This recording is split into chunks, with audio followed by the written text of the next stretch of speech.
my friends. Welcome to another live stream session of mine. I hope everything works better today. I got a new ISP, Internet Service Provider, so let's see if it works out much better this time than the last few times.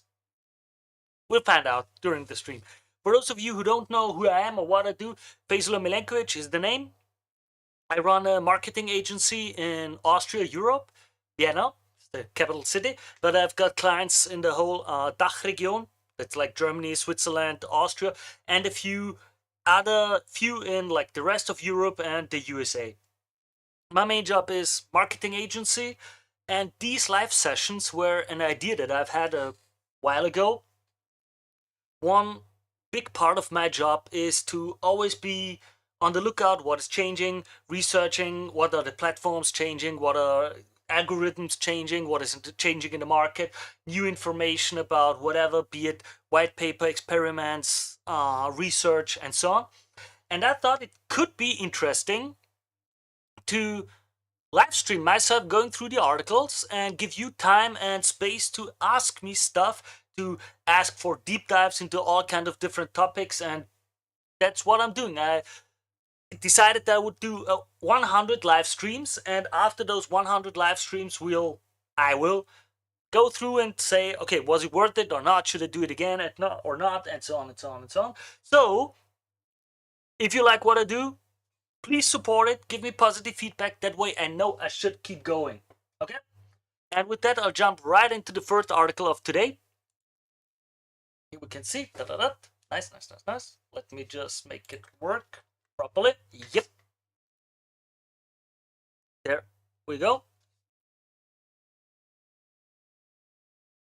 Yeah, like this. So, first article I'm going through today is why your website should be under 14 kilobytes in size. As usually when I go through articles, I haven't read them before. This one I have because my internet flunked last time and I couldn't record it properly, so I know what this is about. Through the articles with you together, not knowing what will be expected. This is a technical one, but I still think it's important for all the designers, for all the agencies, for all the landing page creators, and many other, just to have a general understanding of how it works and what it is about. Okay, so let me jump right into it. Why your website should be under 14 kilobytes in size, which is for many of us insane idea. Having a smaller website makes it load faster. That's not surprising.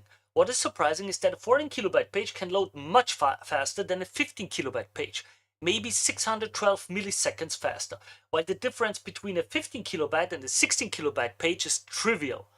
This is because of the TCP slow start algorithm. This article will cover what it is, how it works, and why you should care. But first, we'll quickly go over some of the basics. What is TCP? Transmission Control Protocol, IP, to send packets. Sometimes this is referred to as TCP IP. When a browser requests your website or an image or a style sheet or whatever, it makes that request using HTTP.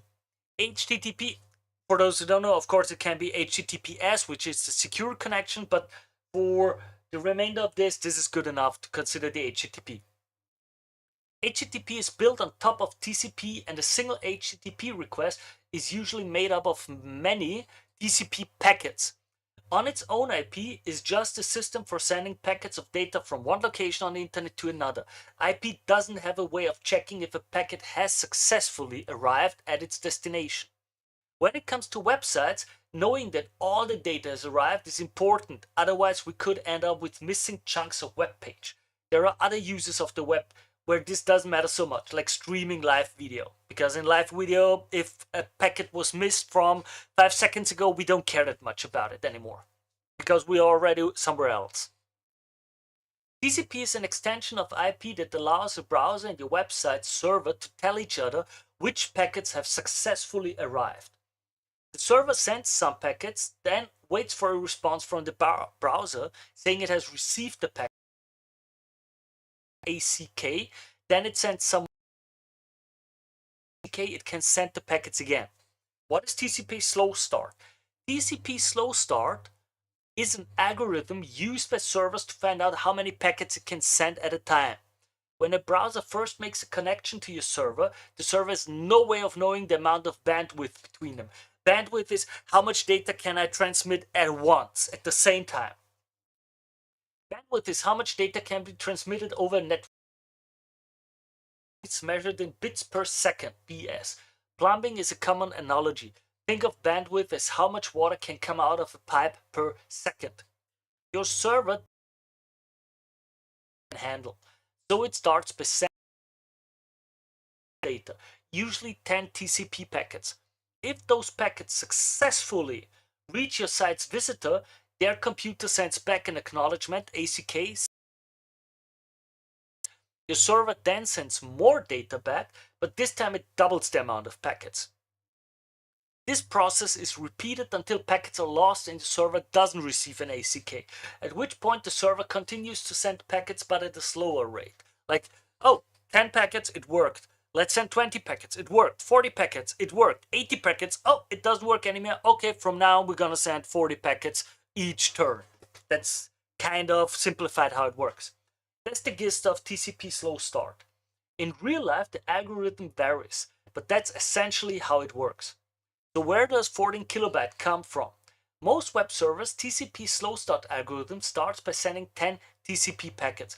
The maximum size of a TCP packet is 1500 bytes. This maximum is not set by the TCP specification. It comes from the Ethernet standard. Each TCP packet uses 14 bytes in its header, 16 bytes for IP and an additional 24 bytes for TCP. That leaves 1460 bytes per TCP packet. 10 times 1460 is 14,600 bytes, or roughly 14 kilobyte. So if you can fit your website or the critical parts of it into 14 kilobyte, you can save visitors a lot of time. The time it takes for one round trip between them and your website server. How bad can one round trip be? People are very impatient, and one road trip can be surprisingly long. How long depends on latency. Latency is the time it takes a packet of data to travel from its source to its destination. If bandwidth is how much water can go through a pipe per second, latency is the time it takes a droplet of water to enter the pipe and then exit the other end. Another way could be bandwidth is how many highway has, how many columns, and the latency is how fast can I get to the destination and back. Here's a fun example of how bad latency can be. Satellite internet. Satellite internet is provided by a satellite in orbit around the Earth. It's used by people in very unpopulated areas, on oil rigs, cruise ships, and for in-flight Wi-Fi on airlines. To illustrate this example of bad latency, let's imagine a bunch of oil rig bros have forgotten the dice at home and need to use the excellent under 14 kilobyte missingdice.com to play Dungeons and Dragons. And we're going to take a look at this website to see what we can deliver at under 14 kilobyte. First one of them uses the phone to make a request for the web page. The phone sends that request to the rig's Wi-Fi router, which sends that data to the on-rig satellite dish. Let's be nice and say that takes 1 millisecond. The satellite dish then has to send that data to the satellite in orbit above the Earth. Typically, this is achieved using its satellite in geostationary orbit at X kilometers above the Earth's surface. The speed of light travels at light of speed of light. So a message, I'm not going to go through all the numbers. You can see them here. The article will be in the description below if you want to go through them. So a message sent from Earth to the satellite takes 120 milliseconds. The satellite then sends the message back to the ground station, which takes another 120 milliseconds.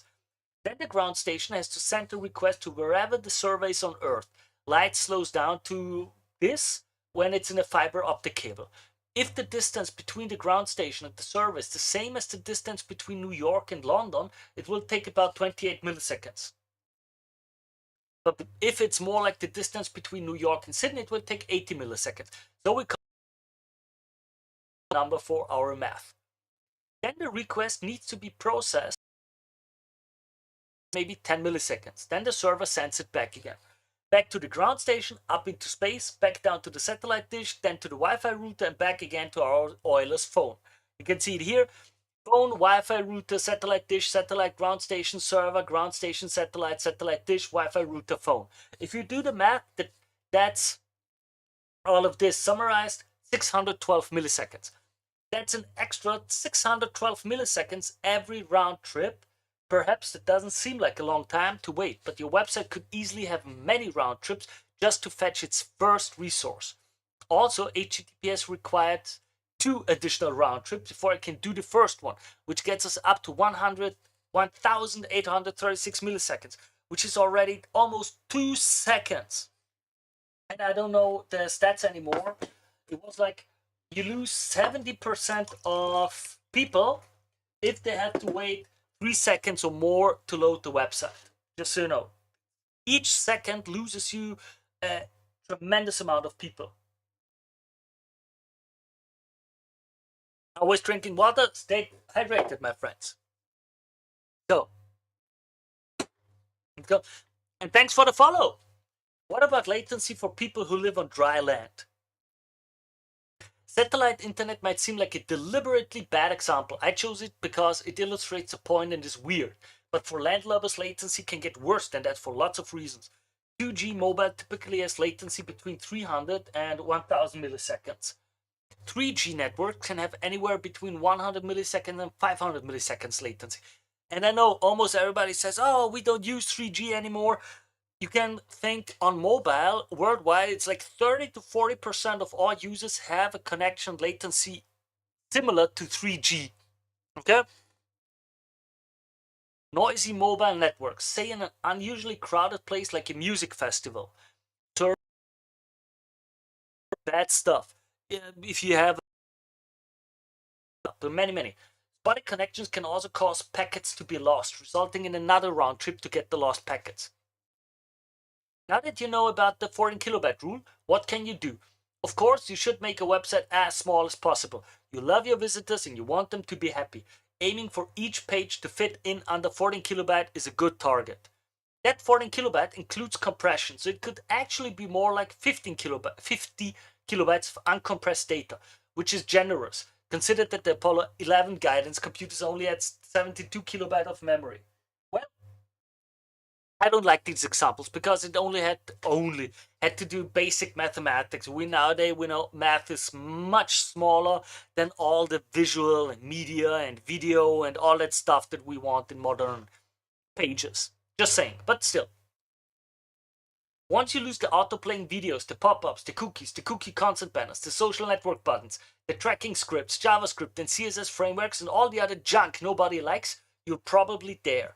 But assuming you've tried your very best to fit everything into 14 kilobyte and can't, the 14 kilobyte rule is still useful. If you make sure the first 14 kilobyte of data you send to your visitors can be used to render something useful. For instance, some critical CSS, JS, and the first few paragraphs of text explaining how to use your app. Note, the 14 kilobyte rule includes HTTP headers, which are uncompressed, even with HTTP2 on the first response. It also includes images, so load only what's above the fold and keep them very small or use placeholders so visitors know they're waiting for something good. What is above the fold? A few of you don't quite know about this and also the idea of critical CSS. Let me try something. Okay, just to explain for you now what is above the fold. Let's take my page. It's in German, so most of you won't be able to use it. Let's take this. I'm taking a screenshot of the whole page, just so you know. Now I've got that image. I'm gonna download it. There, I got it. So now let me try out something to see if it works or not. Import from Grid. German, of course, because it's mine there. Oh, yeah, let's do it this way. Okay, and this is the whole website. Okay, this is the whole website that I've got when you scroll down. Now, above the fold means, let's take this, make it green so you can see it easily. When you start a website, let's say like this is what the screen size is like. Everything when you start the page is just this green area. As you can see here, for example, again, like this. goes only, this is the above the fold. When you scroll down, then you basically do this. The fold moves around. You've got and shows you a different area of it, like this. As you can see, when I scroll down, it goes further down the website, and only the stuff that's in the green area is seen on the screen, because that's your viewpoint. Well, it's the screen. Perfect. So when we design a website, we can make it so that we say, hey, I want everything in this area to be shown very, very, very, very fast. That's what's important for me to be the above the fold. It's also often called the hero section, whatever. A lot of pages make the mistake to put most graphics, videos, and all this expensive stuff in there, instead of saying, I'll do it in a way that makes it so that this part loads the fastest and have all the important information right here. You can make the rest lazy load, which means, for example, as you can see, this image here, or this image here, or this image here, I only want it to load when the screen goes down. For example, only when the viewpoint is here do I want this image even to be loaded, to be taken from the server. Okay, this is what's meant with lazy loading, so that we have it much better, that the website loads not all at once. Now, that would be the idea of what is above the fold. Another kind of important issue here is, what is critical CSS? Usually, you have a CSS file, style sheet. Can you guys see that well? Yep, here you have a style sheet, and that style sheet is blocking the rendering. What does rendering mean? If we take this whole website here, for example, this website that I have got as an image, I have the code where it says, hey, I want to load this style sheet, this JS, this CSS, and so on in the header. Usually it's the code in the header. Let's go over there just so you can see it. Elements, and here you've got all of this the style sheet, and here you have all the different, well, the properties, all this other stuff, and here the link graphs. Load the RSS, load the XML, all of these different things, all the scripts, and so on that are loaded. And here you can see preload. That's an important aspect. Oh, you can't see it that well, huh? Let me go in. Yeah, that's bad. That's bad. I can't show it properly. Sorry, guys. I'll do a deep dive into that. Just let me copy element, go over there, and in that style sheet, we usually have, there, this is the code. Well, that looks ugly. Yep, this way. So we can read it easier.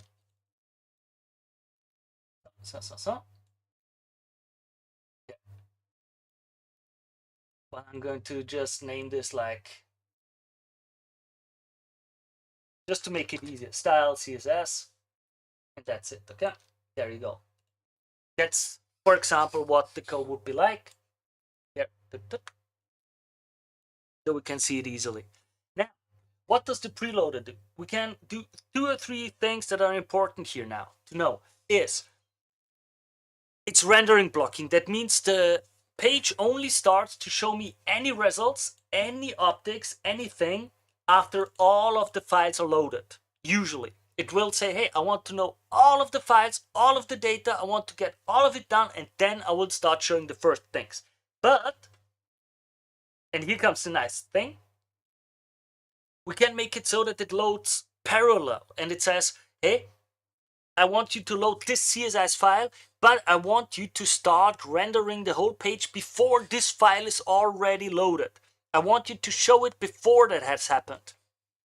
And for that, to make it work, usually you see it on some pages where you have the website, and then a few seconds later it starts to change the font and change the position and everything, and it looks a bit wacky, and usually we say, it's not really well done. But if you consider the above the fold, you can make direct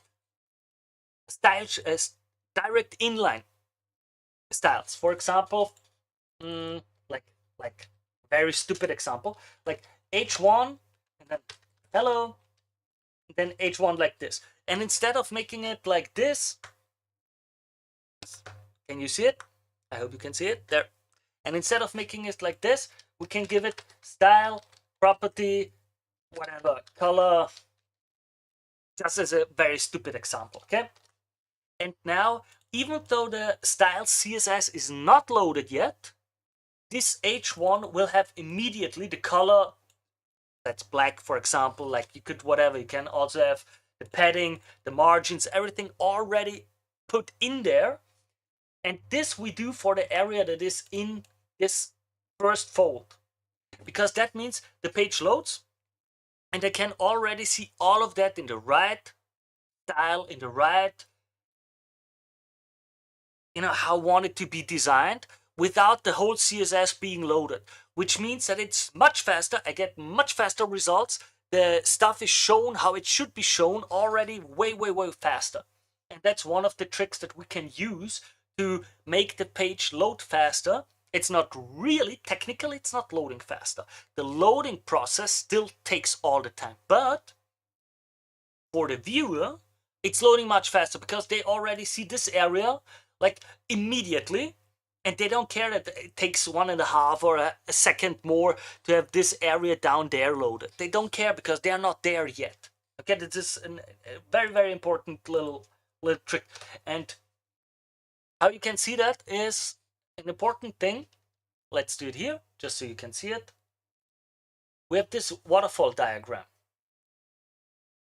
Oh, sorry. This waterfall diagram. And here we can see where is what loaded and why. Yeah. So sometimes some files are necessary for each other to be loaded, or to say, hey, I want you to load this only after this is loaded. I want you to first load this style CSS and then you load the next JS file, and then in that JS file we need X file and Y file, and so only after X and Y are loaded does this JS file continue loading. And this is seen in this waterfall. Also important, you can use that to see which files are really needed, which are really used, and like what can we do to make it better and more effective, okay? Because maybe we can change the position of the loading stuff, make it parallel loading or lazy load, so that more important stuff is loaded before, so that the client, the customer, the audience has a much faster proceeding. So to them it looks much faster and better. Yep. Just wanted to say that. So, some caveats to the rule. The 14 kilobyte rule is more like a rule of thumb than a fundamental law of computing. Some servers have increased the TCP slow start initial window to 30 packets instead of 10, which would give us not 15 but 45 kilobytes, which uncompressed could easily be like 100, 150, 200. That depends a bit on the compression, which gives us a lot more again. Sometimes the server knows it can start with a larger number of packets because it's used the TLS handshake to establish a larger window can be used. This is, for example, saved in the cookies if we already visited the page and so on. Servers can gauge how many packets a route can manage and send more next time it connects. All of that works fine. There's other caveats too. Here's a more in-depth article about why the 14 kilobyte rule isn't always the case. We can deep dive into that one later. HTTP2 and the 14 kilobyte rule. There is an idea that the 14 kilobyte rule no longer holds.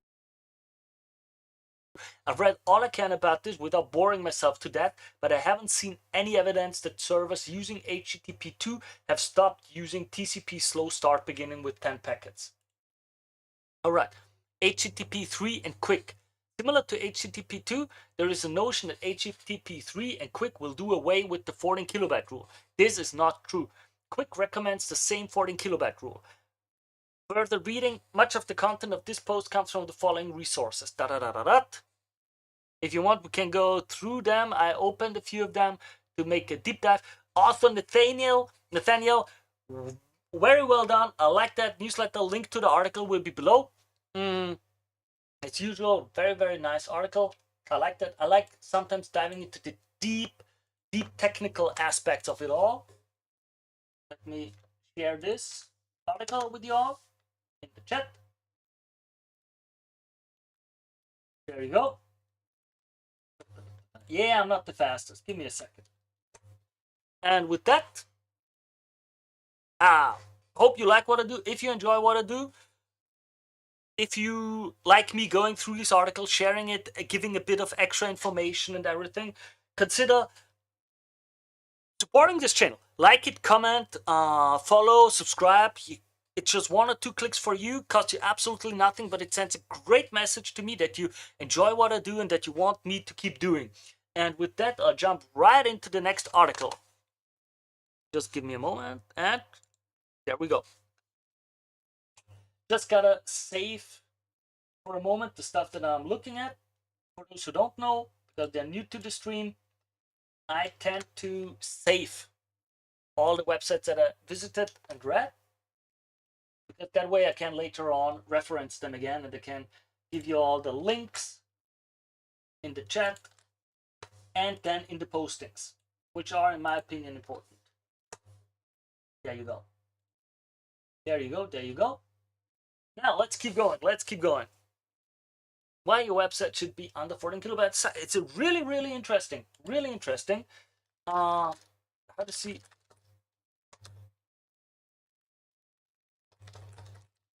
Let me jump into a little other thing here, because I think it fits very well.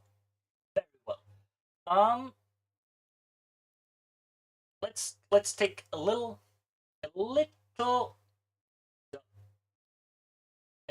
Yeah. Where's the coverage?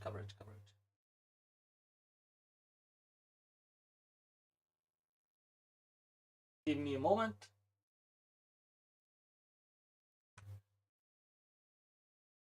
Nope. There we go. Performance, memory, network. There we go. That's it. Let's restart this. So this will be a little deep dive into the dev tools again. Really interesting little tool. When you start it, you go and you just need to go into the coverage. Okay, it's a coverage tool. Do you see it? I hope you can see it somewhat well. Yeah, there it is. It's when you go under sources, and you can find out, if you don't have it, you can type it here, show shortcuts, more tools. Sometimes you don't find it directly. You can just look it up how to add the coverage. Now we reload the page, and here you can see, which is a very interesting little aspect of the tool, and which we see quite often, is how much of the JavaScript code or of the CSS code that we uploaded is really being used for the page to be shown. For example, here you can see all of these different Bootstrap CSS, how much is used, unused bytes. This is my site now. It's not really efficient because I experiment a lot, so there's a lot of garbage code in there because I try a lot of different stuff out on my own website. But you can see here, we can, for example, see this CSS, this jQuery JS version, 76% of the code is never read, never used. It's completely useless that we have it, but the user has to download it. Same with the Bootstrap CSS file. I don't use the Bootstrap file because it's a framework for CSS. Many people use a whole framework or library just for 2, 3, 4, 5 functions or design things, but you have to load the whole thing. Like here, it's, for example, 155 kilobyte, but 97% of it are never used on the whole page anyway. So, you know, it's like, I'm not that good. Like, what is it gonna be? 15 per, yeah, 50. 140 kilobyte I downloaded, completely useless in this one file alone.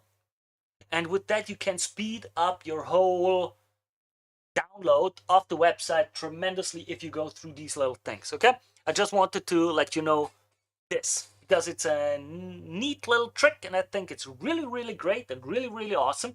We can then go, if you want me, we can do a deep dive into how to use it to see which functions are loaded, which aren't, how does it work. There are a few little tricks that you can use to go through the scripts specifically and through the CSS and so on.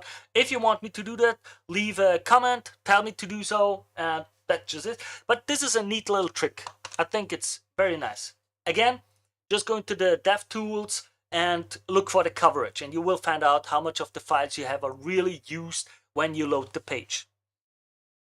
Yep. And with that, I think that's over. Yep. Aufnahme. Recording has been done.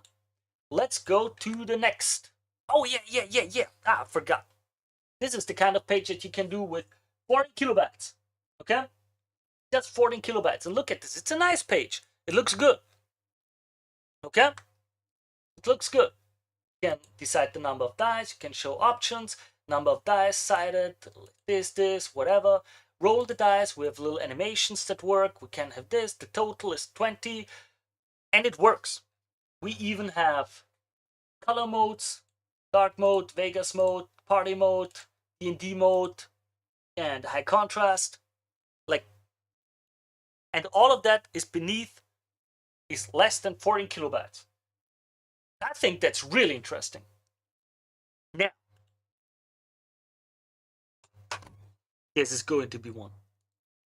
Our next article is kind of a one. LLM-induced psychosis, a new clinical pattern we need to understand. Written by Michael Halassa. Interesting books on Substack.com. He's got his own page. When conversational AI becomes a clinical concern. I personally think this is a very interesting topic to jump right into. So let's go. Let me go like this. Yeah, we're going to erase that immediately. I don't like you. Yep. Good. Because I want to have it all. I'll scroll in and then it's like the menu. I dislike it. I hope it's big enough for all of you to see properly. Yeah. Okay. Let's go on. When I first encountered reports of people developing psychotic symptoms after extended conversations with large language models, I was skeptical. Perhaps underlying vulnerabilities may emerge coincidentally alongside chatbot use. But over recent weeks, my perspective has shifted dramatically. Over the past weekend, I spoke to a colleague in New York who's treating a patient whose psychosis appears directly linked to structured, prolonged interactions with an LLM. This patient had no psychiatric history, and the delusional content mirrors their conversations with the system. The pattern is becoming clearer, and it's troubling. People spend hours, often late into the night, in dialogue with a system that never challenges them, never disagrees, never says, let me think about it differently. The chatbot becomes a guide, a confidant, eventually something approaching the supernatural. From the outside, it appears bizarre.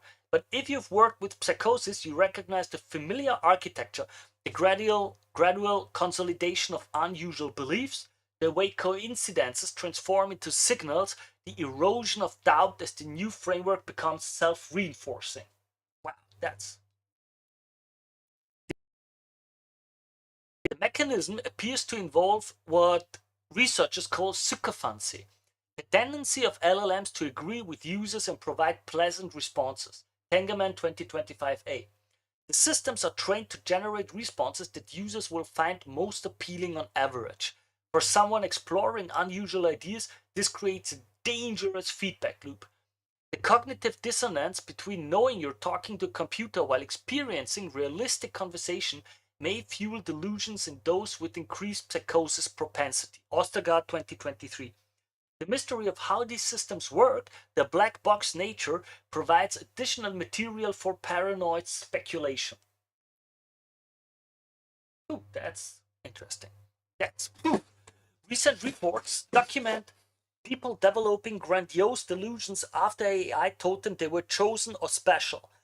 Others report paranoid beliefs reinforced by chatbots that entertain conspiracy theories. CLE 2025. In documented cases, people have lost jobs, destroyed relationships, and been involuntarily committed to psychiatric facilities after becoming fixated on AI-generated content. Tangerman 2025b. One user became convinced he could commune with God through ChatGPT, giving himself the title Spiral Star Child and River Walker. The Brink 2025. Man, that sounds crazy. The neural substrate, disconnection, internal drive. What's happening with some LLM users fits a familiar pattern, but the trigger is novel. The vulnerability exists across the population on a spectrum. Traditional delusional systems, hidden devices, passive phenomena, AI is fundamentally different. The key insight comes from understanding how beliefs normally stay flexible. In healthy brains, external inputs that challenge or contradict our internal models help keep the systems calibrated. When these corrective signals are absent, as happens with constant AI reinforcement, the system becomes disconnected from the inputs that would normally maintain a less committed state, which is also the reason why blocking people is so dangerous. Yes, it is unpleasant, but that unpleasantness of having to experience people who have other opinions, even if they are crap opinions, still keeps you grounded mentally. So the more likely you are to block, it's often the more likely you are to have or develop mental issues. Recent work provides critical evidence about the circuits involved. Analysis of brain lesions that cause psychosis revealed that damage to diverse brain regions all mapped to a common circuit centered in the hippocampus, specifically the posterior subiculum, Penis et al. 2025. This finding suggests that psychotic experiences emerge when hippocampal circuits generate unconstrained internal inputs that feed into frontal regions where strategies and belief are represented. This tells us something general about psychosis. It may result from hippocampal circuits running in a kind of rerunning mode, generating internal content that gets treated as if it were external reality by downstream frontal systems. Lieberman et al. 2018.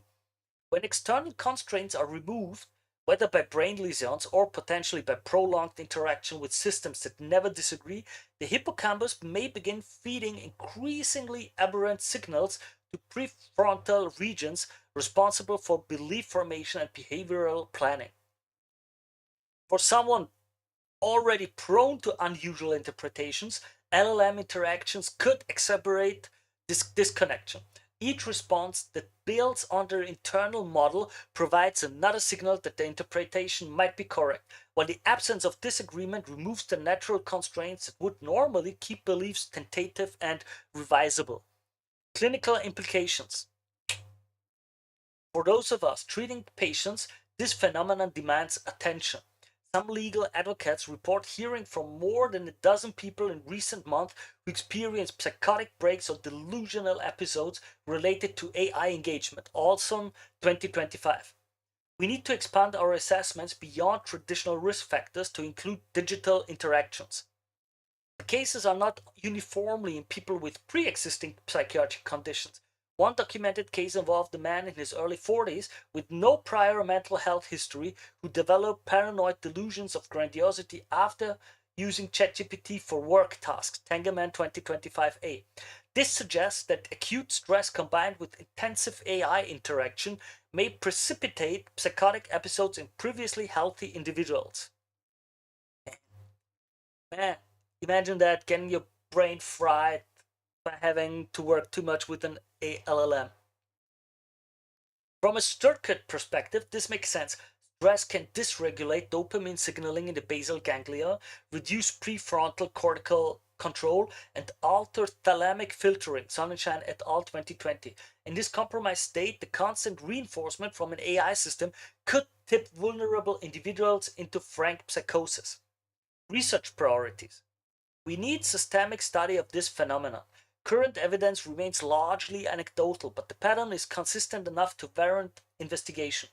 Recent research has already shown that AI chatbots struggle to detect mental health emergencies and often provide harmful information to users experiencing mania or psychosis.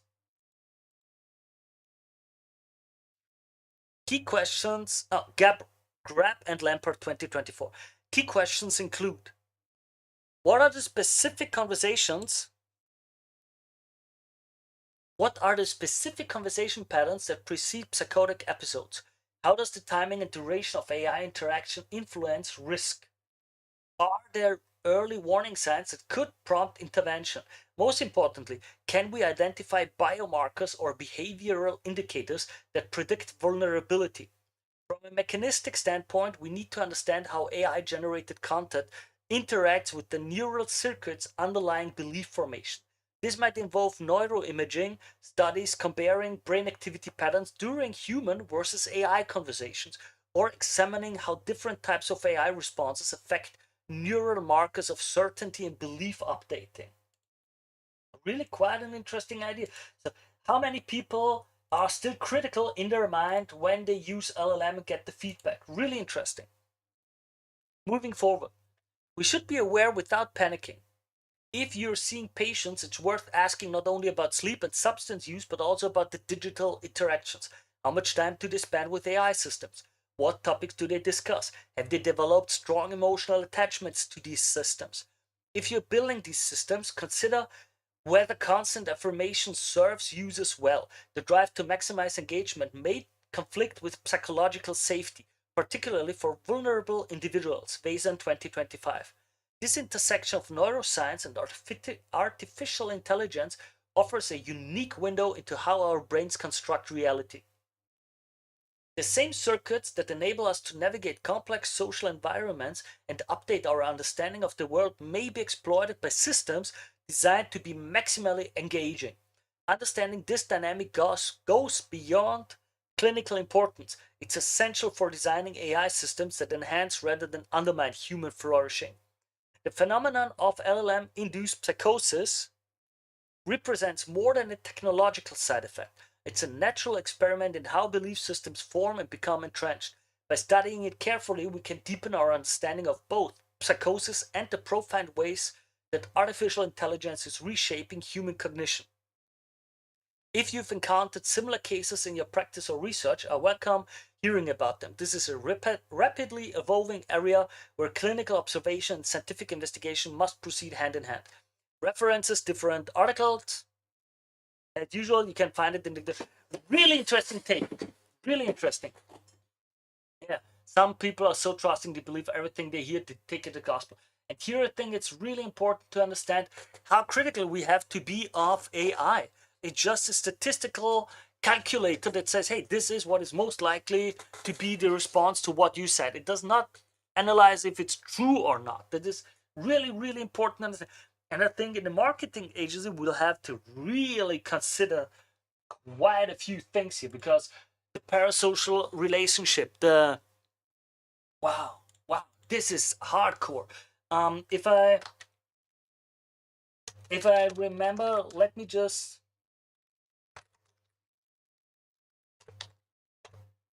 some people got first time, for example, positive feedback.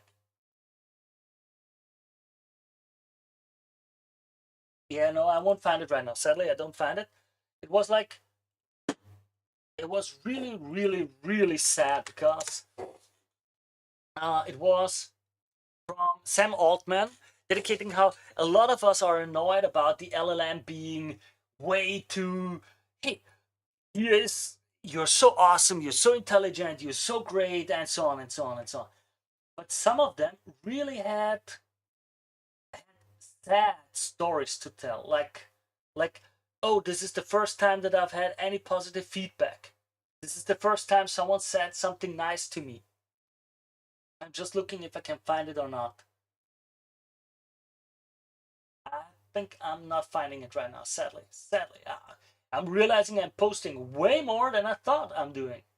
Wow. Quite a lot of shit posting of mine, huh? Yeah, quite a bit. Quite a bit. Sam Altman. Come on, come on, come on. Where's the Sam Altman? Nope.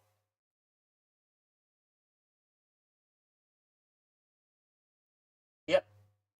There. That's it. Yeah. Sam. Hold me. Go in. so you can see it better. Come. There we go. Where is it? There. There we go. Sam Altman says some users want ChatGPT to be a yes man because they've never had anyone support them before. And then the quote was, but as we've been making those changes and talking to users about it, it's so sad to hear users say, please, can I have it back? I've never had anyone in my life be supportive of me. I never had a parent tell me I was doing a good job. Now, that is dangerous, in my opinion. And a lot of marketers will take advantage of that. Like, how can you not? How can you not? Some companies and brands can use this for dangerous stuff. Like, oh, if I can hook the people to my brand like that, create an AI interface for them, like have your own unique person to talk to, your own avatar that will be this lovely to you, this great, this girlfriend, like, or whatever. Like, man, that will fry quite a few brains. That's going to be dangerous. That's really going to be dangerous. Well, as usual, the link to the article will be below in the description. If you like what I do, if you enjoy me going through such articles, sharing some additional information, sharing it all with you, please consider supporting this channel. Give a like, follow it, or subscribe to it. Whatever you can do. It's just 1 or 2 clicks for you. It means tremendously a lot to me because it gives me a signal that I am supposed, that you want me to keep doing these kind of things. And with that, I'm going to jump into right into the next article. With that, wish you all the very, very best. So, article is safe. This is going to be dangerous. This is going to be so very, very, very dangerous and going to fuck up so many people. It's going to be insane. That's going to be insane. All the people that only want positive feedback. Oh, I'm posting the article in the link to the article in the chat again. There you go. Just give me a second. Yes, I'm doing it by hand because there's no way to drop it once into all of the streams, sadly. So, there we go. Second article. What's a good article? I liked it. Dangerous, but yeah. Michael Hellison. I think should go into compact. Now, what do we want to go? Do we go through the technical stuff of the 14 kilobyte pages? I think not today. I've had a bit enough. What do you? Yeah, that sounds. That's too much. I want something. Such long reads. Everything is so long today. Let's go through that. All right. So, short form social video, how brands win attention and drive connection in seconds, by MSIF, written by Alyssa Windle. All right. Interesting topic. Of course, everybody wants to go into short form video. It's like the holy grail of marketing, it seems, for everyone. I've got a few data points that would say, but other stuff works too, especially for ads. Blogs are still active, text is still active. There are people, long form content on YouTube works very well depending on what you do. So, but I'm also always curious. Again, short form social video, how brands win attention and drive connection in seconds. Let's go through it. This is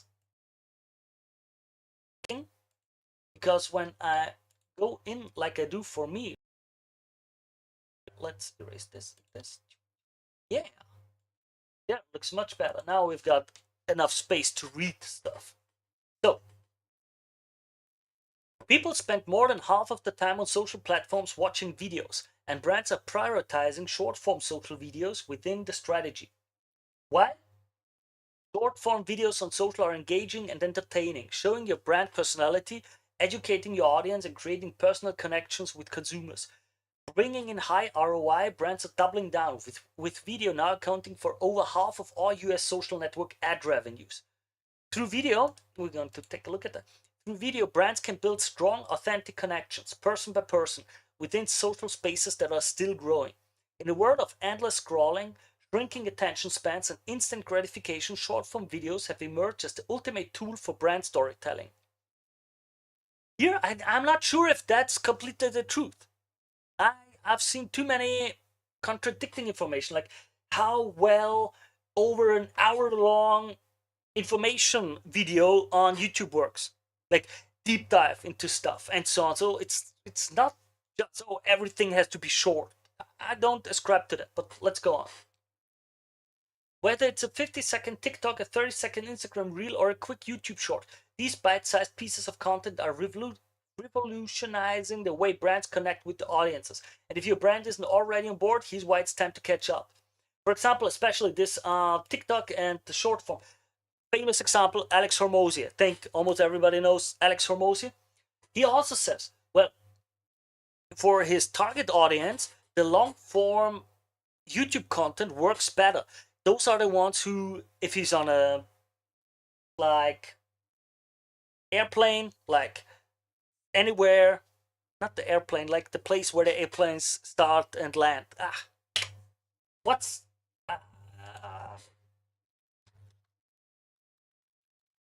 where the airplanes land? I just forgot it right now. The English term for it. Airport. At the airport. That's it. When people see him at the airport, it's like people who consume the long form content are like, oh, hey, Alex Hormozy, you're the one from acquisition.com. I love your content about XYZ. While people who know him from the short form content are more like, hey, you're the guy with the X. You're the guy who they don't even quite know his name or remember his name. Because it's such a short form content, just scrolling absent-mindedly. So it's very interesting to consider how much real awareness for your brand do you get and how much you can funnel it conversions. Just saying. Well, of course, there's many other takes where it works a lot. So I just want to don't just jump into it, okay? Here's what to know about short-form social videos, including creative best practices, how to plan your media, and which platforms consumers are flocking to next. Okay? Grab attention within the first few seconds. To succeed in short-form video, brands must grab attention instantly.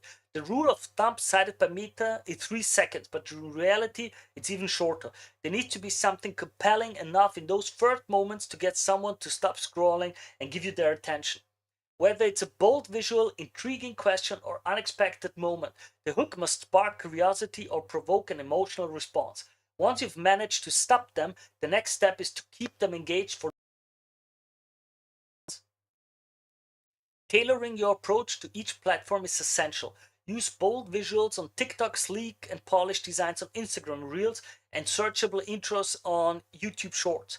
Each platform has its own rhythm, and understanding what catches users' attention within the first fraction of a second can make all the difference in driving engagement.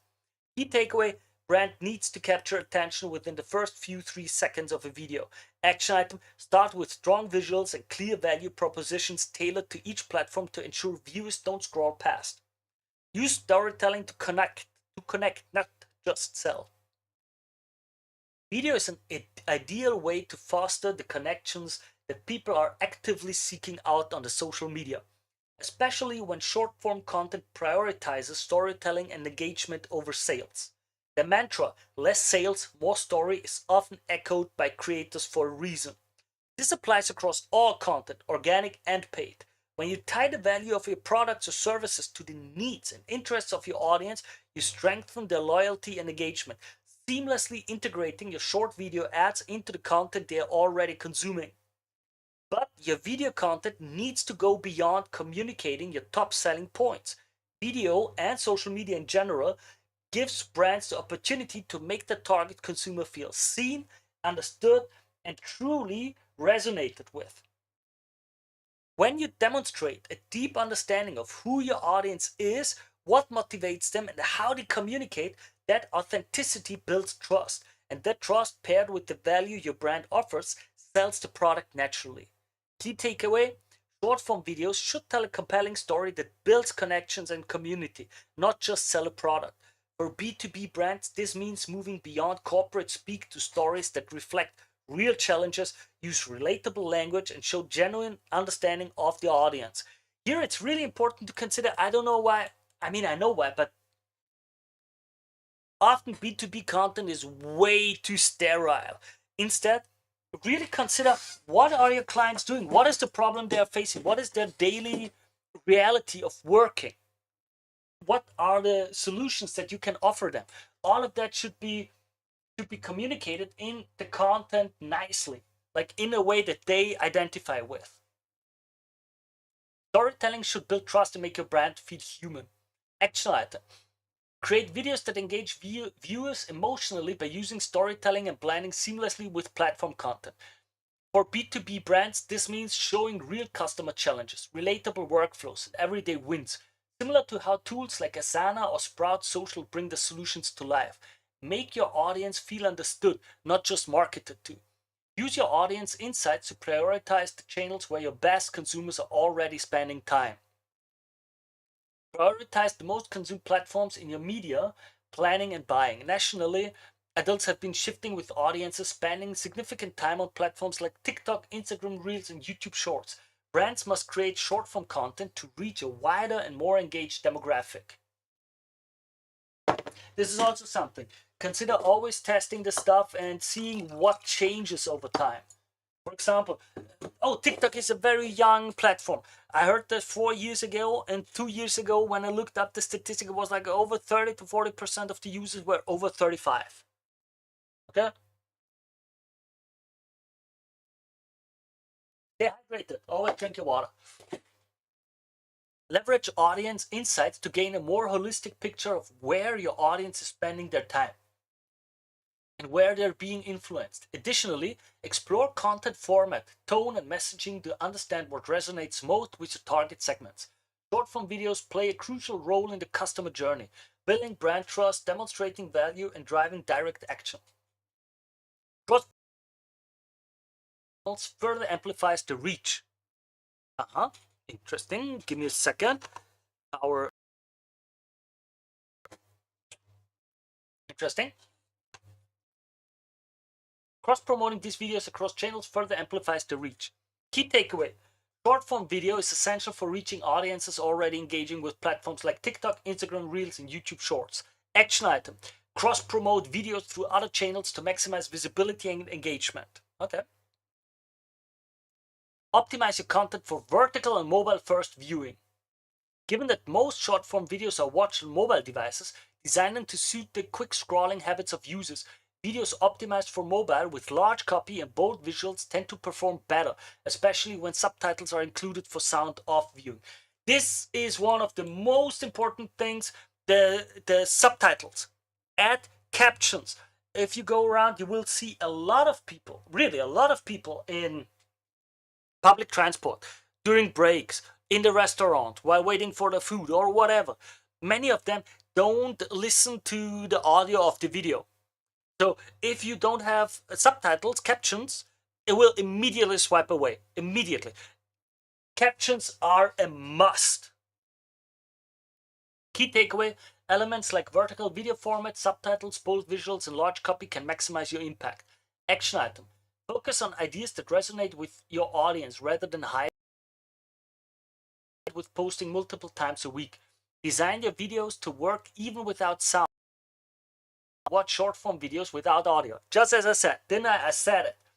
Consider how you can make your videos impactful even with the sound off. Incorporating clear, concise, closed captioning is essential, and editable captions can be useful in multi-language campaigns. Key takeaway: create videos that deliver impact without needing sound to engage your audience. Action item: focus on visuals and text-based storytelling to capture attention even with the sound off. Humanize your brand with employee interviews and social takeovers. Short-form videos provide an opportunity for brands to connect with the audience through authentic, human-centered content, featuring real voices from employees or brand partners and enhance credibility. This is especially important on platforms like TikTok and Instagram, where users are actively seeking out authentic opinions and voices. Uh, I don't know why Snapchat is completely being ignored here. Like, Snapchat should not be ignored like this. Really, it should not be. Should not be ignored. Snapchat has a lot of young demographic.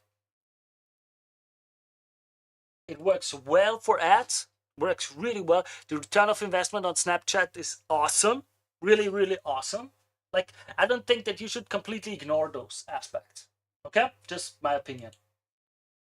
I recently even went through, let me just show it.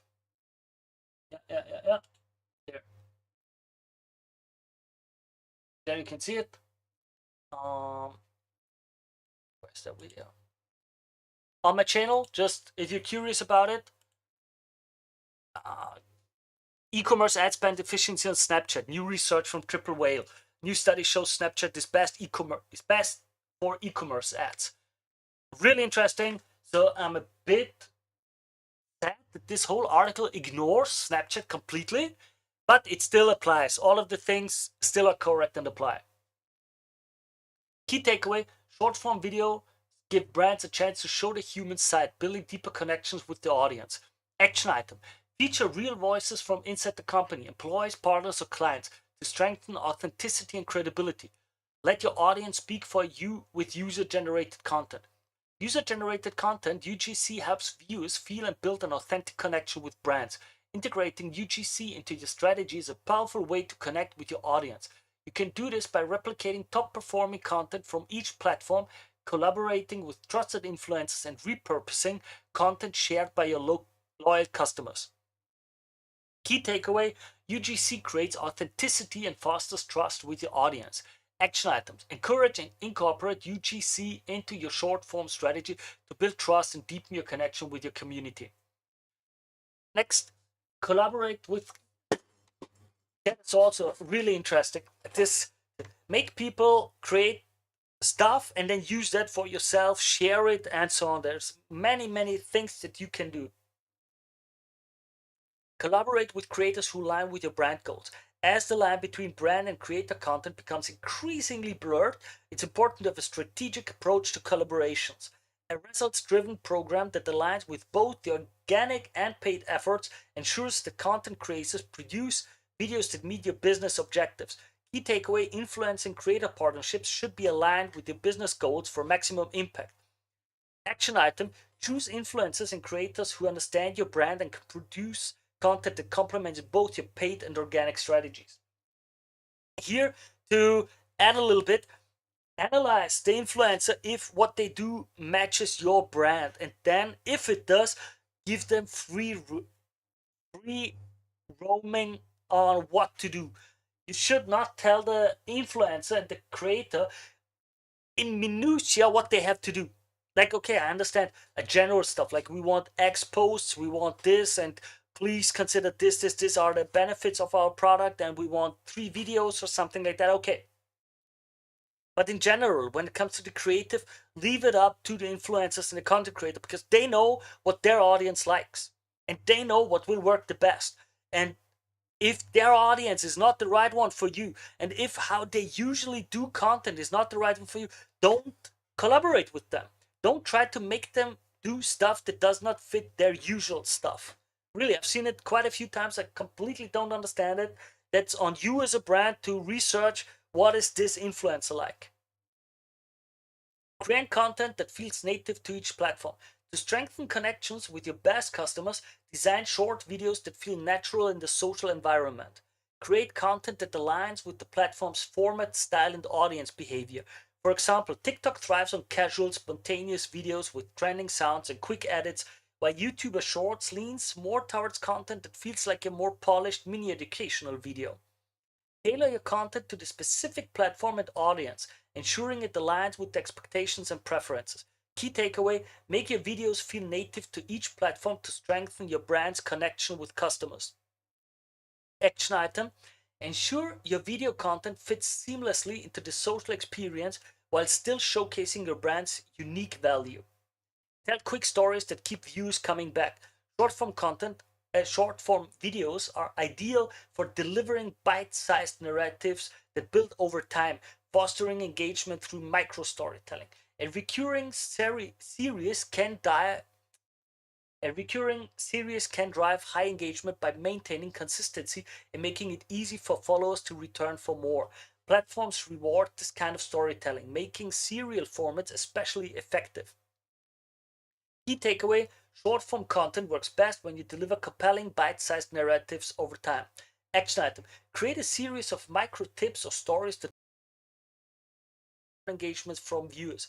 Jump on trends to increase your reach. Where the potential of short form video lies in the when they tap into trends and platforms. The right balance between creativity and brand consistency increases the likelihood of virality.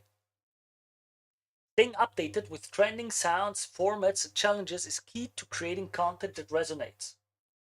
Key takeaway: short form videos are highly shareable and have great viral potential when aligned with trends.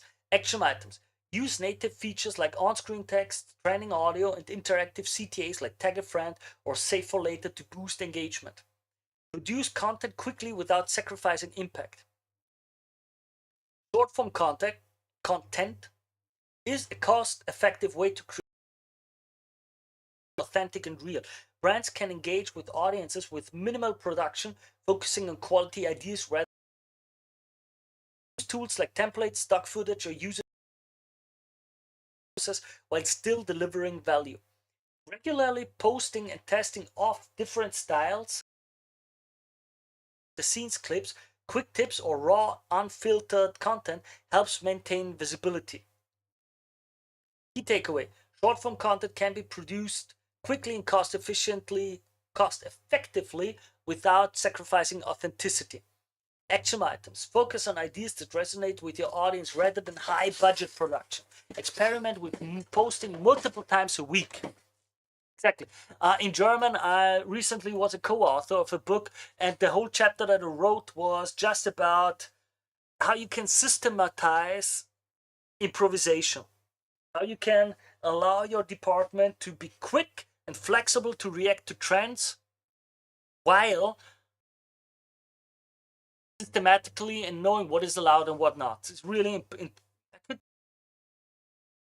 Webinar in English. If you want me to in English, leave a comment below.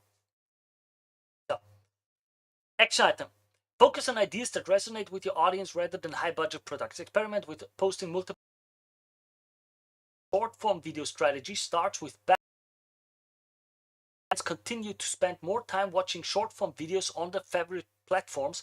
Brands, the audience continues, but brands need to prioritize short form and vertical video content. But before you start to create these videos, it's critical to understand your consumers' pain points and how they intersect with your key selling points. By connecting your online and offline data, you can build a clearer picture of your key consumers' behaviors and preferences. With that in mind, ask yourself, is your video strategy going to pair and resonate with these insights? The smartest approach to social content is one that's rooted in ongoing learning, testing different styles, measuring engagement, and evolving your strategy to stay in tune with what your audience connects with. I think there should be in tune. Short form video creation tips. No volume needed. No volume, I would say high volume needed because you should test as much as possible. Easy closed captioning, very important. Repurpose great user-generated content. Share your brand experience and expertise. Run a results-led influencer program. Take advantage of the right trends. Collaborate with creators. A results-led B2B and B2C strategy includes strategy. I think that's again a typo. Do we see more typos in articles nowadays because they want to prove, oh, we are not written by AI and LLM? Is that something that's happening? Just my little tinfoil explanation. A results-led B2B and B2C strategy includes creating and maximizing engaging, actionable, creative, and content for the right social platforms. Ultimately, is your brand reaching, interacting, and activating the people who could become loyalists? If your brand doesn't know who to reach out to, how to connect with them, and how to consume their favorite media, you're not realizing the full potential of your marketing performance. One-on-one connections that create your best customers are rooted in holistic audience science, developing and building a community of the perfect people for your products. Smarter social campaigns are only part of a data-centric, performance-driven strategy, giving you the power to know and do more. Dig deeper into how to improve your cross-channel cohesion, or let's talk about how to achieve more for your marketing and your business. Okay, nice article. I think it covered a few good basics again. Let's see, Alyssa Windle is on LinkedIn. Okay, Director of Media Strategy and Planning. Cool. I think we can connect with people who have good stuff and we can give them positive feedback. I think that's really something that we could do, that is all right to do. Also for you guys, of course, you can always connect with me on all kinds of social media, be it Twitter, X, Facebook, LinkedIn, wherever you want. Look at my name. Oh, the internet is slow. Why is it so slow? Well, sorry, Lisa, I wanted to show your handle, but it's really, really extremely slow. There it is. You can find me, message, follow. Yep, there we go. I cannot connect. That's weird. That is weird. Why can't I connect? Okay, well, then not. Then there's nothing I can do about this. Well, such is life. Alyssa Windle, still good article. MSIF has, I found a few good articles on their pages. I'll link to it below in the description and share it in the chat right now. And with that, the next article is done. If you like what I do, if you want to support me doing this, if you want me to jump into the different articles, add a bit of information, my knowledge, put it all into connection with other stuff that I've already went through or experimented on and my experience and so on, and the articles and so much more, consider supporting this channel. Like it, follow, subscribe to it. These are a few clicks there for free, costs you absolutely nothing, but gives me a tremendous support and shows me that you want me to keep doing what I'm doing. And with that, I'm going to jump right into the next article. Wish you all the very, very best. So, with that, this article is finished. Now, can we connect? Yes, now we can connect. Alyssa Windle, was a pleasant idea with you. Nice, nice, nice, nice.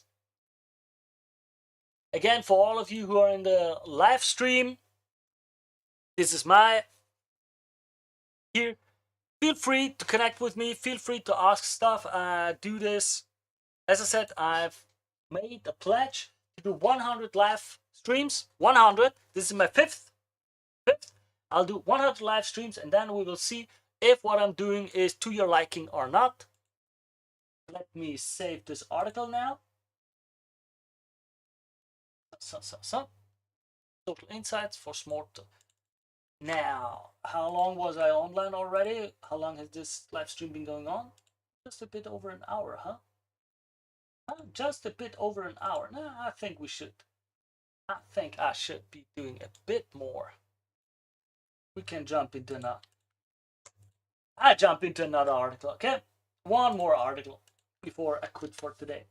Let me share the article in the chat. So, I don't want you to miss it after all. There.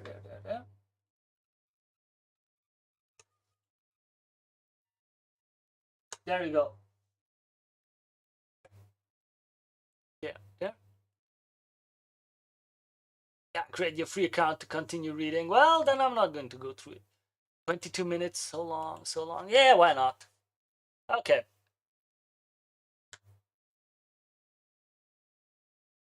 Strategy. Yep. Then save this. So let's go straight into the next article. Everybody wants thought leadership content, but how do you do it exactly? Nice article, good topic. Written by Katie Parrott for animals.co. We're going to go through it together and see what works out. Thought leadership, extremely important and very well topic. This page is a bit, well, let's see. Let me design it a bit differently.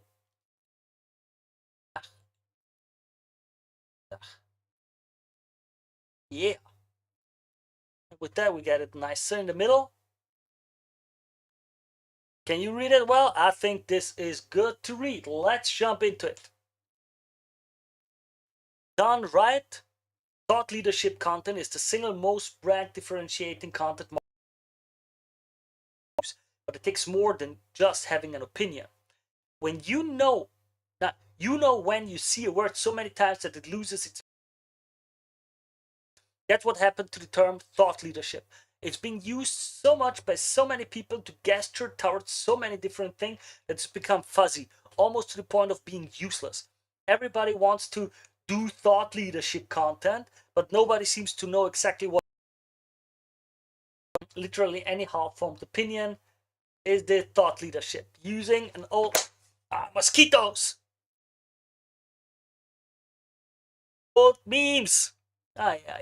Marketers, huh? Marketers. Man.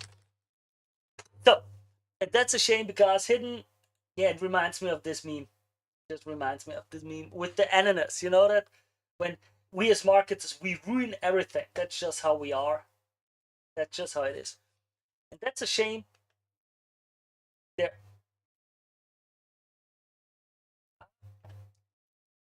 So. Yeah, this one. I mean this one. You know this? Where it's like, oh, hey, life of a meme. Memes, people use it, then the brands come use it, and then they just talk to one another. As usual, marketers ruin everything. We just do, okay? That's just something that we do. We take everything, we min-max it, and then take all the joy out of it for everyone. Let's be honest. So, and that's a shame because hidden amid all that confusion is a style of content marketing that more brands should be learning to do well. In fact, if your brand is not producing thought leadership content, you are, and I say this with love, messing up. The content marketing landscape is extremely crowded. But beyond that, the broader information landscape is super crowded. Like it or not, you and your brand are competing for your audience's attention, your opponent, the entire internet. You need content that will help you win the battle for your audience's attention, consideration, and above all, loyalty. And that's what thought leadership content is all about. Editor's note, this article was originally published by Katy Parrott in July 2020. In April 2024, Ryan Baum updated and expanded it to reflect the evolving landscape of thought leadership content. Okay. So, what is thought leadership content? Thought leadership is a content approach that has deep roots in your unique perspective, experience, and expertise. It doesn't necessarily mean that it has to be completely original, but it has to belong to you and your brand in a way that is recognizably you. That's what makes it credible, valuable, and interesting to your reader. The biggest mistake brands make is thinking that thought leadership is a type of content, the same way that long form blog articles or white papers or webinars are a type of content. It's not a distribution channel either, like social media or SEO. Instead, thought leadership is a long term goal to work toward, which should influence everything from the topics you choose to your content approach, and often even the formatting of each content piece. Thought leadership tells people how to think, not what to do. Jimmy Daly, CEO of Superpath and former VP Growth at Animals, is the source. The benefits of thought leadership all lead back to relationships. When you say you want to do thought leadership, what you're really articulating is the relationship you want your company to have with your space. I want our brand to be seen as a leading authority in our industry discipline. I want my audience to look to me as a source of relevant insights about the bigger picture developments happening in our space. I want us to be seen as pioneering voices our competitors envy. They should read the content and say, why didn't we write that? Now, some people reading that list may be saying, so what? What is the actual value of shifting those perceptions?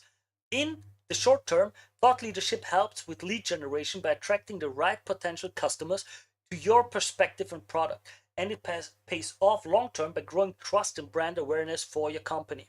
But only if you publish high quality content filled with truly valuable ideas at a pace consistent enough for your industry to sit up and take notice.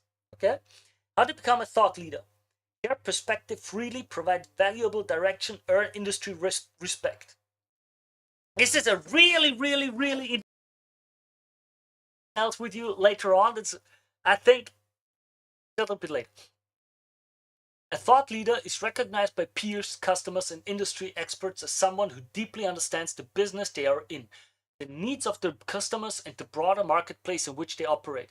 They have distinctively original ideas, unique points of view, and new insights. This widely attributed but never precisely sourced definition is from Joel Kurtzman. He coined the term in 1995. For the first issue of Strategy and Business, fittingly one of the earliest thought leadership publications. To become a thought leader, you need to have a unique perspective backed by the credibility of your experiences and expertise. And you need to share those ideals with your industry. That is your primary focus because it's in your control. The industry's response to your ideas and whether you achieve thought leadership status, it's largely beyond your control, unless you keep your ideas to yourself. Not only does that silence prevent any chance of the recognition impact you're after, it also robs you of valuable feedback loops that refine and polish your thinking. Okay. Oh man, oh man, oh man. This is something I have to share with you because it reminds me on point to the interview that I have with the researcher Olaf Sorensen. You can find it on my channel. Let me see if I can find it. Where a significant portion of his research was about how you gain status and influence in online communities. It was a really interesting. Was a really interesting topic. Give me a moment. Because in his research, he found out that at first you need to be factually correct to gain status. Like you need to be factually correct. You're on the technical sides, what is X, what is Y, you need to be able to handle all these objective opinions. And with that, you get to a higher level of competency and status of people. So people think that just looking for the content. Just a second. Yeah, I'm gonna look this up now. I'll cut it out of the video. I don't care because this is yeah. There. So.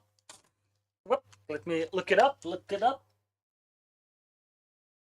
There it is. One of these two little shorts. The kind of thing that's fundamentally interesting is there. I have to put this one silent. That the returns are different depending on where you are. If you're near the bottom, the returns to giving the correct answers are much higher than if you're already near the top.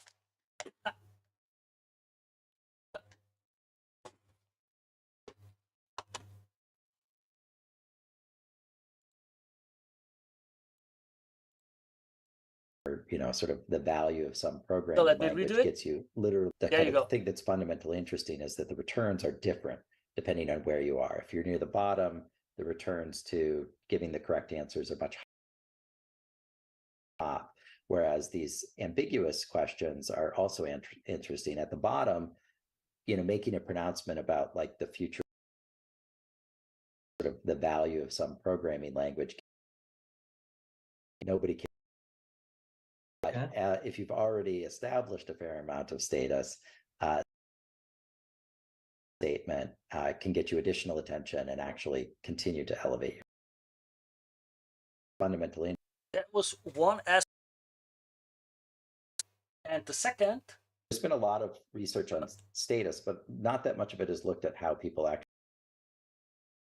And one of the things that's tricky is before you have status, how do you get people to sort of be convinced that you're higher quality? And so what the argument we make and what we find some evidence for is that the way that you start moving up the hierarchy is by showing competence, right? You really have to, in the case of Stack Overflow, be either asking some really insightful questions or being giving correct answers, good answers to programming questions that other people have. Interesting. That's not surprising. What's interesting is that once you reach a certain level of status and continuing to move up to become ever higher and higher status, increasingly seems to are actually completely unverifiable. There's been a lot of really interesting aspect just for all of you to consider regarding the thought leadership aspect. Okay? With you, because it fits so well, so great into this. Really interesting. If I was you, I would watch that interview. It was really interesting. It also covered a few other things about how good it is to work for a startup and so on, and where to network. Really interesting. So let's go. Again, that's why this status is largely beyond your control. You need to first be competent, show your competence, and then you need to be in the abstract of thought leadership, or you won't gain more status. Your earned secrets are the only thought leadership framework you'll ever need. Producing thought leadership content happens way before you put any words to paper. It starts with asking yourself, what do I have to say and why should I be the one saying it? A few years ago, Ben Horowitz introduced what business earned secret. On the AC, Horowitz explains it this way. Has to solve a hard problem and learn something about the world that not a lot of other people know. Experience earned secret, but it's not the only one the market sees. That insight is no. However, you can't buy them. Your earned secrets are the core in business. They are the core of your competitive advantage. Thought leadership content is about surfacing those earned secrets, the unique perspectives, experiences, and product and brand, and sharing them with your audience to build credibility, trust, and ultimately loyalty. Ready to tap into your earned secrets and create thought leadership content that sends out? Our thought leadership marketing service can be, let's talk shameless self-plug, that's fine. I'll link to the article below in the description as usual. The 5 types of high quality thought leadership with real content examples. You've probably found yourself sitting in front of a blank Google Doc thought leadership content and then drawing. You know you should mine your earned secrets to fuel this ideation process. Amplify your search by looking in the right places. Here are the 5 sources of thought leadership content: counter narrative opinions, personal narrative, network connections, industry analysis, and data storytelling. There is overlap between those categories, and you can absolutely play in more than one. From post to post, or even within the same piece of thought leadership content, data can inform top-tier industry analysis. A strong counter-narrative opinion often goes hand in hand with the personal story that led you. Again, our work developing ghost written that each of these inputs on its own is plenty to generate high-quality thought leadership content. 1. You may be familiar with the phrase narrative violation, something usually accompanying a product that breaks from the consensus of how things are supposed to go. If you have a strongly held opinion that goes against the conventional wisdom of your industry or discipline, you're a prime candidate for some counter-narrative thought leadership content. The canonical example of this style of thought leadership content is Basecamp. Co-founders Jason Fried and David Heinemeier Hansen, aka DHH, have built their brand with incredibly strong opinions about how business should be done, and just as importantly, how it should not. You may be familiar with the greatest hits. Most meetings are a waste of time, email clients are annoying and intrusive, and it doesn't have to be crazy, it works. Let's look it up. Writing an entire best-selling book about your perspective on running a business is the final evolution of the thought leadership Pokemon. DHH and Fried's opinions aren't random. They're closely tethered to the products the Basecamp team builds and the type of talent aware of industry trends and news so they can push back effectively, but only where necessary, not just to be contrarian.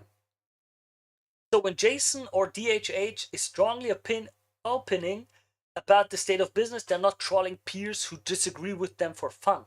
They're doing thought leadership. They're actively cultivating a connection between the brand and the people who resonate with the brand's point of view. Counter-narrative thought leadership is not about being contrarian for the sake of it. It's not enough to be contrarian. Thought leadership content also had the experience of reading something put out by someone we admire and thinking, yes, thank you. That's the feeling that good counter-narrative thought leadership aims to inspire.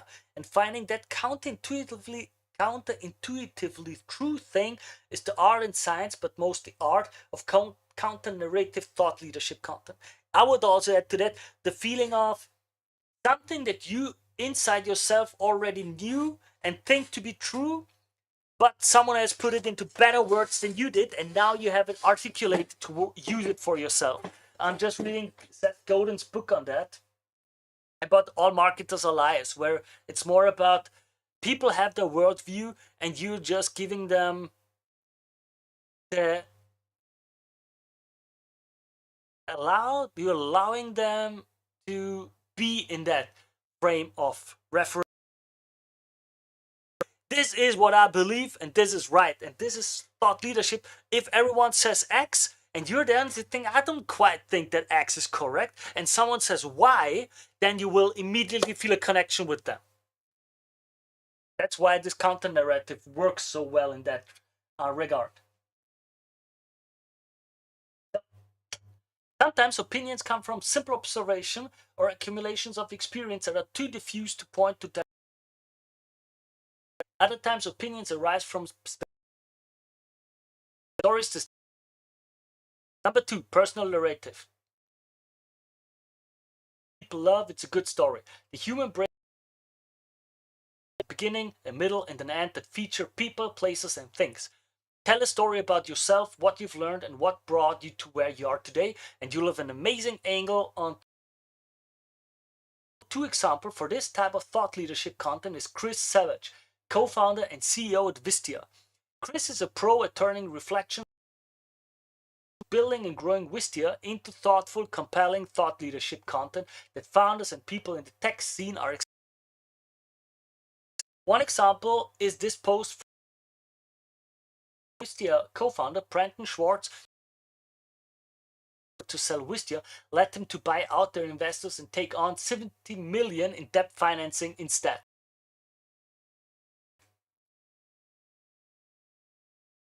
In this post, nothing we can do. In this post, Chris and Brandon not only share the story of what happened with the refinancing, they also share the philosophy of business building that informed it. Can I reload it? I don't want to reload the whole page. No, no, no, no, no, no, no, no, no. I sometimes forget where it is. I remember back in the days I could just click on reload that image. But maybe the times for that are over. That philosophy, brand and product, not least the championing of brand affinity. As a marketing strategy, Wistia's core story is about playing the long game, prioritizing long-term trust with the audience over vanity metrics and quick wins, which also happens to be what thought leadership is about. Courtesy of Wistia. That perspective and the story that informs that perspective also resonates with a lot of people, and it keeps these as customers, as partners, and as prospective. Marker of great thought leadership. This type of thought leadership content might be that we only have so many lived experiences. No? Interesting angle. Yeah. How many industry advancing, convention challenging insights can those experiences produce?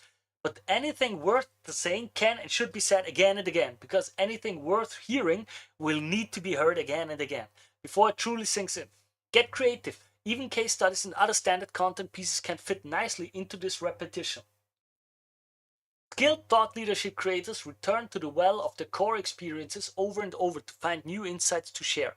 And if you do truly hit the bottom of your personal story, there's always your network. 3. Network effects. The more people use your product, the more other people also want to use your product, and the more valuable your product becomes. And as with your product, so too with thought leadership content. Well, I would say this is a bit of a misnomer. It's not the network effect at all. This is social proving. Network effect is usually something like it's more likely to be used and only of use when others use it, like social media, like a social network. Facebook only is useful if others use it. That's the network effect. The value itself is derived by others using it. You having a great app or a tool and many people talking about it and saying, oh, it's great, and therefore other people buying it is not the network effect. Even if it positively influences how many people buy it, of course, but that's social proving. Because others use it and others talk good about it, I'm more inclined to trust that thing, brand, product, app, whatever. That's like big difference. Work as a benefit or not. If I don't, but that's just the all-time the all-time winner in the network-based category of thought leadership content has to be the first round review, the content marketing arm of venture capital firm First Round Capital. What the first round review picks up and executes to perfection is First Round Capital's earned secret, its network. By virtue of investing in all of these extremely promising companies, First Round is able to surface subject matter experts with something worthwhile and interesting to say on practically any subject related to business building. And they know exactly how to extract those insights and takeaways to pour them directly into the first round review. For example, this article featuring the co-founder and CEO of Front, Mathilde Collin, on the importance of discipline. This field guide on making large remote teams work from NerdWallet VP of Content Maggie Leung. This reflection on starting and growing businesses in tough times from someone who's done it 3 separate times, Crossbeam founder Bob Moore. This in turn creates a virtuous cycle between First Round Capital, their content operation, and the founders and teams they are looking to invest in. Look at all the talent at our portfolio companies and all the smart things they know. Don't you want to be one of our portfolio companies? Becomes portfolio company. Now your team is talent that we can tap for our posts, repeat from the top. This is why network is a potent and lead pulling option for venture capital firms in particular. Your network is literally your product. The founders you work with and the operators and vendors you're connected to are the value-added features that pull new deal flow into your firm like the world's most powerful content marketing tractor beam. If you're not a VC firm, you're still in the running to produce this kind of thought leadership, but the content marketing strategy may change, focusing on other networks like partners or aspirational customers. If you can identify and elevate insight in others, whether you know them already or not, you can produce network-based thought leadership content. 4. Industry analyzers. Great thought leadership content should always be recognizably yours, but that doesn't mean it should be isolated from the rest of the world. In fact, most of the best thought leadership is done in conversation with industry trends and developments taking place in the space around you.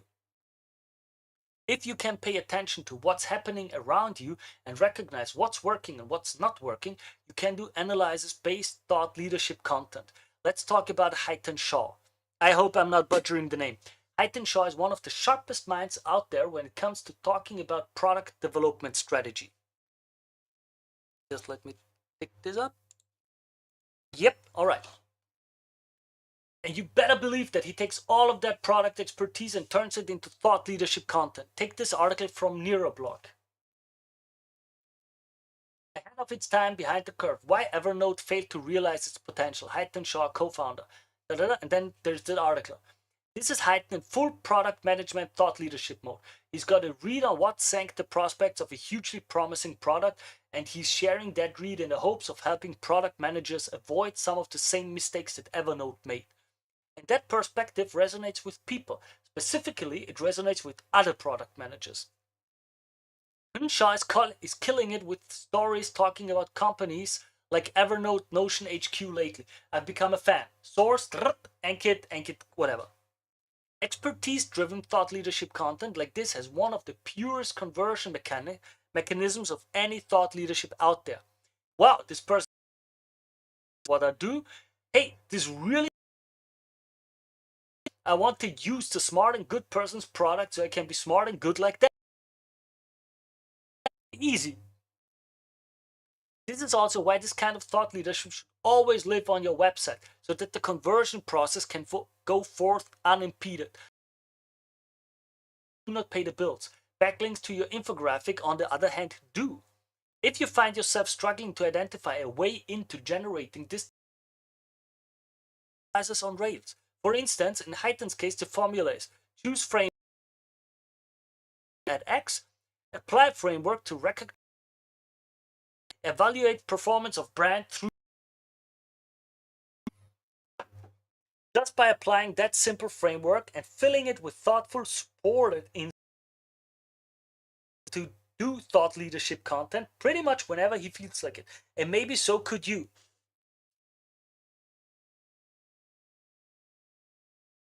Stay hydrated, my friends. Number 5, data storytelling. Data is an extremely potent engine for generating top-tier thought leadership content. In particular, proprietary data, data that your product has generated or that you have collected yourself. Take CB Insights. Their proprietary data gives them a unique perspective on entire industries, regions, and technological trends, as well as individual companies. They have developed a reputation for turning that perspective into must-read thought leadership content. They are regularly cited by the likes of TechCrunch and the New York Times, as well as by influencers and blogs in the spaces they cover. Why? Because they are serving up reliable, authoritative visibility topics at a resolution that nobody. What does that mean? It's it's the analysis and insights that data enables you to produce. Saying that all these great screenshots aren't working, really shame. Can't I open in new? Nope. Nope. No chance. Shame. If you gather data about your audience and your industry and the way people engage with your product, you have the potential to turn that data into thought leadership content. Start small. Free yourself from feeling like data storytelling has to be backed by a massive store of data and just surface some small insights from a survey or recent product test. And if you're really and truly stumped, lean on third-party data. Proprietary is great, but it's not essential. You can do sophisticated, high-level analysis with whatever data is at hand. Wondering if thought leadership, okay, book a meeting, that's a self-plug. Who should do thought leadership content and who should not? Before you and your brand launch into pursuing thought leadership, here are a few conditions to fulfill. Question 1, are you credible and are you willing to focus? Credibility is important for all types of content marketing, but it's doubly important when producing thought leadership content. Contrary to popular belief, credibility is experience. It comes from knowing what you can and what you can't. For example, if you and your co-founders were junior project managers at Google 12 months ago, is anyone really going to listen to your analysis? Similarly, if you don't have an challenging for even a compelling contrarian take to break through and get attention, are you willing to do the work? Be honest. The point of thought leadership is that it is intimately tied to your brand, who you are and what you stand for. It has to come from your opinion, experience, data, expertise, or network, and you need to be constant message. If you can't actively participate in the process, thought leadership, that's not to say outside vendors can content. In fact, an agency like Anime can be hugely valuable in adding clarity, structure, and strategy from ideation to production to distribution. Of course, Face Media can too. Just a little shameless self-plug of mine. Yeah, contact us.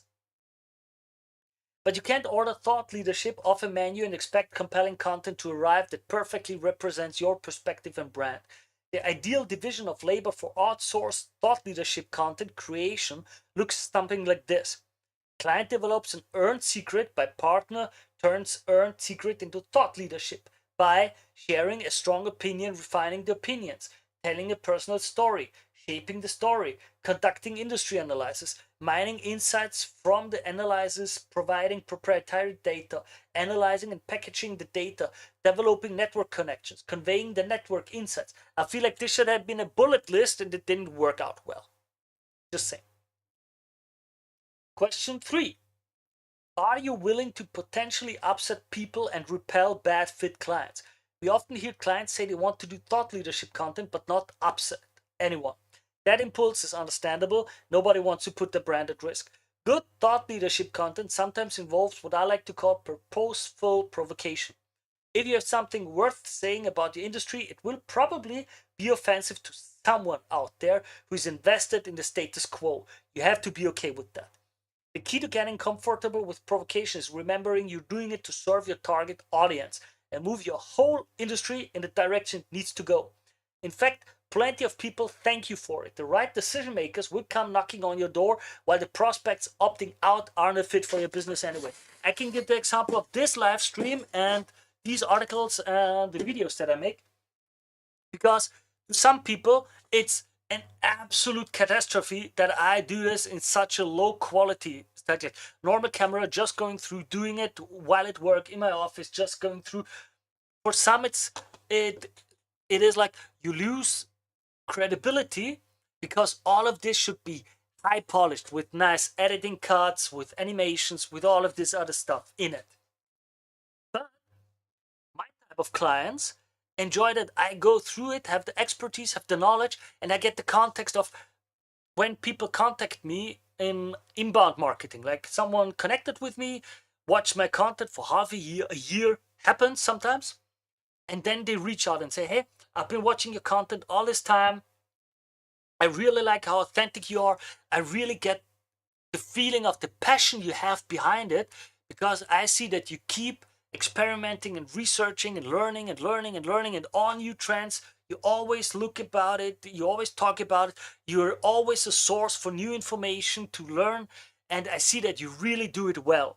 And for that, I want to work with you. And those people don't mind that this is not high polished video, that maybe my hair is not, I should like do it properly and do some makeup and look better for the camera. There's many things that I could do to make the production value higher, but I don't want to. I want to do it this way. That way I can create more articles, I can create more videos, and with that I can help more people, and that's what I want to do. So authenticity works well, and you will always have, the more you're willing to say, listen, you guys are just the wrong with you, the better and easier you can work with those you want to work. Another example that I can give is at the beginning at the agency, when I opened my agency, one of the fundamental questions that I have when we work together are stuff like, what is your CAC? What is your LTV? How much is your ROAS? And so on. So like I need to know how much profit do you make on the product sold, so we know what kind of marketing campaign works well and or doesn't, and how we can go about it. What is the most efficient strategy for that budget. And I had some clients who were like, oh, we won't tell you that. That's our business secrets. We want you to tell us our campaign without knowing any of that. And I said, I can't do that. I just can't. I just can't. I won't. Then I'm the wrong fit for you. I feel myself, I'm an expert. Like, I'm a doctor, and I will be asking a few questions that you need to answer me honestly and truthfully so that I can create a diagnosis of your status, of your symptoms, and where you stand right now, so that from where you are, we can go to where you want to be. If I'm not allowed to ask the questions, then you will be better handled and taken care of by someone else who's more of a helper to just create stuff, where you go and say, hey, we have budget X, we want XYZ to be done, please do it for us. And these agencies exist. It's great. So be honest and be willing to push away some clients. And that way, one of the good sentences, your vibe attracts your tribe. So the way you are, you will get the right customers and the right clients as long as you're honest and authentic. Remember, thought leadership is earned, not claimed. Thought leadership is not a label you claim for yourself. It's a reputation you earn by consistently providing clarity, refreshing perspectives, and actionable advice that helps others in your industry succeed. Your audience is the ultimate judge. They'll know whether your ideas are armchair theories or earned secrets grounded in your authentic experience. So take the first step in your thought leadership journey today. Start sharing your unique perspective and expertise with the world and begin earning the trust and respect of your audience. By putting in the work and your heart, you can reach that rare, powerful position of being a recognized thought leader in your field. All right? I like that. Accelerate your thought leadership marketing with us. Of course, yeah, now they was nice. Animals, well done, well done. I like that, I like that. Ryan Baum rewrote it. Let's see. Katie Parrott, any connections? Nope. Ah, shame. Would have liked to connect with you on some kind of. Nope, nope, nope, nope. Ryan Baum on LinkedIn. Okay, let's connect. Also, for you guys, always feel free to connect with me on LinkedIn, Twitter, X, any social media. You will always find me under my name. I've got the same name everywhere because it's my name. Maybe with a 1 or something at the end if it was taken, but usually it's just my name. No, that was an interesting article. I liked it. Thought leadership is something important. I think absolutely something that more companies and more brands, especially people like personal brands, should lean into. Really, really interesting article. With that, I think I like that. With that, the article is finished. Ladies and gentlemen, if you like what I do, consider supporting this channel. Give me a like, a subscribe, a follow, depending on where you see this. It's 1 or 2 clicks for you, costs you absolutely nothing, but for me it's tremendous support, and it shows me that you want me to keep going, to go through these articles, through research papers, news, trends, and so on in the marketing space, and to add a bit of my own insights, my experience, and other content that was already through it. So I hope you liked it. With that, this article is finished, and we're going to jump right into the next article. So, with that, let me save it up. Let me save it up. I like this article. This article was good. It was a good article. It was a good article. Nothing to say against it. Let me share it in the chat again. There you go. So everybody is the link to the chat. So.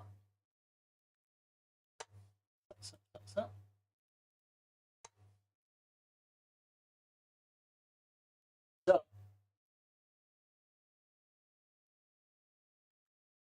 there we go. There we go. Nice, nice, nice, nice.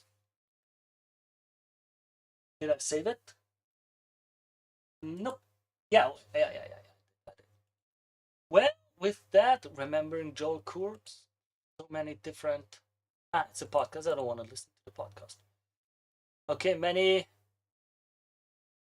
Okay, a few articles, interesting, open, but I've been streaming for a bit over an hour now, and I should get some normal work done too.